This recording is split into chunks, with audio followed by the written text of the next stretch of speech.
Assalamualaikum warahmatullahi wabarakatuh. Saya Taruni Suningsih, dosen PG PAUD FKIP Universitas Sriwijaya. Pada video ini saya akan menjelaskan tentang keterampilan dasar mengajar. Sebelum itu, marilah kita berdoa menurut agama dan kepercayaan kita masing-masing. Berdoa dimulai. Seideal apapun kurikulum, silabus, dan rencana pembelajaran, namun jika tidak diimbangi dengan kemampuan guru untuk mengimplementasikannya, maka seperangkat pembelajaran tersebut belum dikatakan maksimal. Diperlukan keterampilan dasar yang harus dimiliki oleh setiap individu yang berprofesi sebagai guru. Tujuannya adalah supaya para guru dapat menyampaikan materi pembelajaran dengan tepat sasaran. Keterampilan dasar mengajar atau biasa disebut dengan teaching skill merupakan komponen dasar atau fundamental yang harus dimiliki oleh setiap guru dalam pembentukan kemampuan profesional sebagai seorang pendidik. Menurut Giltzman tahun 1991, keterampilan dasar mengajar merupakan keterampilan khusus atau biasa disebut dengan most specific instructional behavior yang harus dimiliki oleh guru agar dapat melaksanakan tugas mengajar secara efektif, efisien, dan juga profesional. Guru yang profesional merupakan guru yang dapat memahami dan mempraktikkan keterampilan dasar mengajar atau teaching skill dalam kegiatan pembelajaran, sehingga guru mampu menciptakan suasana kelas yang nyaman, kondusif, kegiatan pembelajaran berjalan dengan lebih baik, dengan lebih efektif, dan juga guru mampu mengenal peserta didik dengan lebih mendalam, serta peserta didik juga dapat dengan mudah memahami materi yang telah diberikan oleh guru. Itulah manfaat dari keterampilan dasar mengajar. Keterampilan dasar mengajar yang pertama adalah keterampilan bertanya, yakni keterampilan guru untuk menyusun pertanyaan dengan baik hingga teknik menyampaikan pertanyaan secara tepat. Sehingga melalui aktivitas ini mampu memberikan stimulus efektif untuk mendorong kemampuan berpikir peserta didik. Sehingga keterampilan ini juga dapat memberikan dampak yang positif terhadap peserta didik.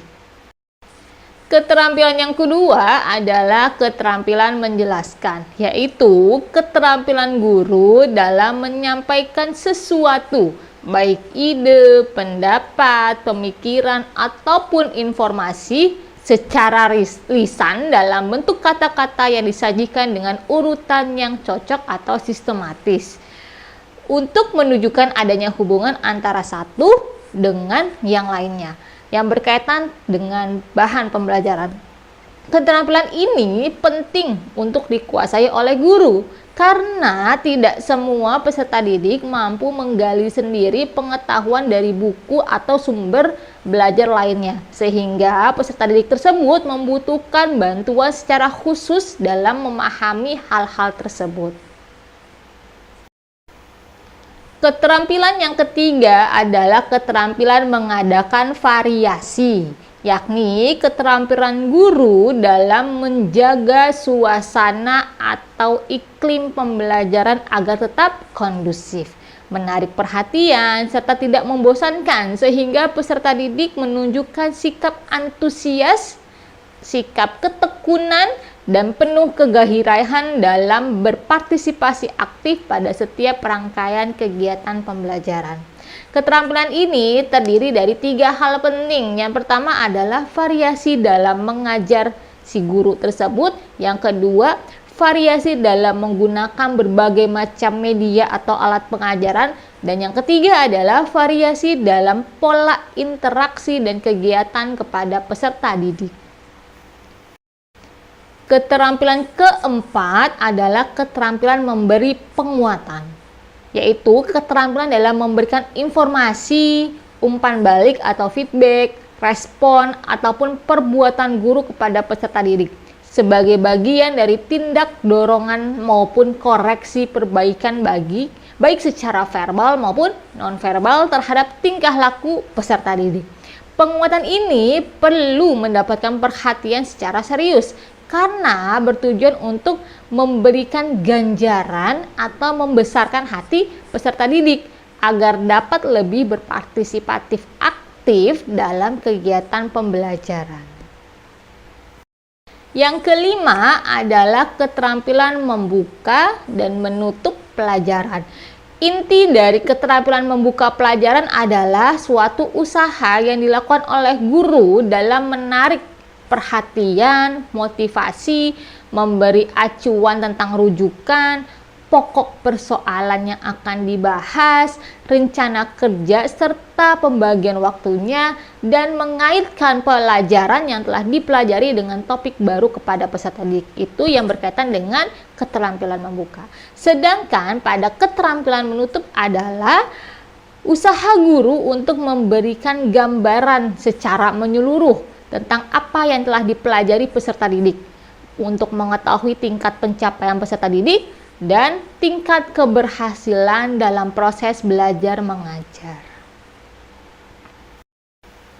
Keterampilan yang keenam adalah keterampilan mengajar kelompok kecil dan perorangan.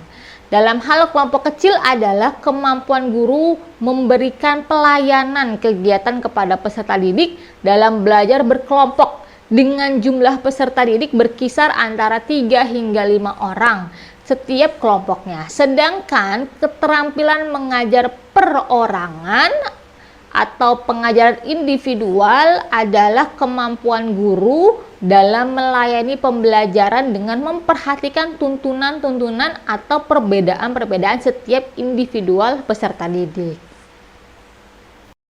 Keterampilan yang ketujuh adalah keterampilan dalam mengelola kelas.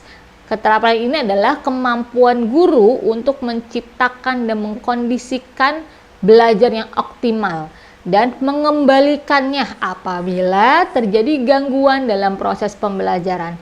Tujuan yang dikuasai dari keterampilan ini adalah untuk menciptakan dan mempertahankan iklim belajar yang optimal serta mengembalikan kondisi belajar yang optimal. Keterampilan yang terakhir yaitu keterampilan membimbing diskusi kelompok kecil. Diskusi kelompok kecil adalah kegiatan yang dilakukan oleh peserta didik dalam berdiskusi dengan kelompok kecilnya di bawah pembinaan guru atau temannya untuk berbagi informasi, memecahkan masalah, atau mengambil keputusan secara bersama yang dilakukan dalam suasana terbuka. Komponen yang perlu diperhatikan oleh guru dalam membimbing diskusi kelompok kecil terdiri dari 6. Yang pertama, guru perlu mengajak peserta didik untuk memusatkan perhatiannya. Kemudian kedua, guru perlu menjelaskan gagasan kepada peserta didik. Yang ketiga, menganalisis setiap pendapat dari peserta didik. Yang keempat, meluruskan alur diskusi yang terjadi bersama dengan peserta didik. Yang kelima adalah memberikan kesempatan untuk berpartisipasi, dan yang terakhir adalah menutup, merangkum, menindaklanjuti, dan menilai hasil diskusi yang dihasilkan oleh peserta didik. Terima kasih telah menyaksikan video ini. Semoga kita semua bisa mengambil kebermanfaatan pada materi ini. Dan mohon maaf apabila terdapat kesalahan dalam penyampaian. Wabillahi taufiq wal hidayah. Wassalamualaikum warahmatullahi wabarakatuh.